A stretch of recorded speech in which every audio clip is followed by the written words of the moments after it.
Hi guys, আমি হলাম রাধিকা। আমি আপনাদেরকে দেখাবো আজকে মাছের তরকারি। তো প্রথমে আমরা সবজিগুলো কেটে নেব, তারপর তেল দিয়ে নিব। তেল দেওয়ার পর আমরা মাছগুলো ম্যারিনেট করে নেব, লবণ হলুদ দিয়ে ম্যারিনেট করে নাও। তারপর তেলটা গরম করে নাও। তেল গরম করার পর মাছগুলো দিয়ে দাও। মাছগুলো দেওয়ার পর কড়কড়া করে ভেজে নাও। তখন আবার সেই তেলে 5 ফোড়ন, লঙ্কা, তারপর পেঁয়াজ দিয়ে ভালো করে ভেজে নাও। পেঁয়াজ দেওয়ার পর এখন আলু দিয়ে দাও। আলুটাকেও ভেজে নাও। আলু দেওয়ার পর বেগুন দিয়ে দাও। বেগুনটাকেও ভেজে নাও। তারপর আবার টমেটো দিয়ে দাও। তারপর মরিচ দিয়ে দাও বা ভালো করে আবার ভেজে নাও। ভালো করে ভেজে এখন আবার ঢাকা দিয়ে দাও। ঢাকা খুলে তারপরে তোমরা মশলা কিছু দিয়ে দাও, যেরকম লবণ, হলুদ আর অল্প লঙ্কা গুঁড়ো দিয়ে আবার ভালো করে তোমরা ভেজে নাও।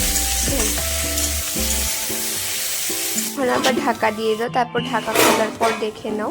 তারপর যখন আমাদের এই রান্না থেকে অল্প তেল বার হবে তখন তোমরা মাছগুলো দিয়ে দিবে। মাছগুলো দেওয়ার পর ভালো করে তোমরা নাড়িয়ে নাও পুরো মাছ আর সবজির সাথে।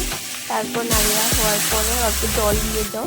জল দেওয়ার পর অল্পটা তোমরা নাড়িয়ে নিলেই আমাদের এই রেসিপি হয়ে যাবে। তো গাইস, আজকে ভিডিওটা কিরকম হলো বলবে, আর ভালো লাগলে লাইক কমেন্ট শেয়ার করো আর চ্যানেলটা সাবস্ক্রাইব করা ভুলবেন না। Bye bye.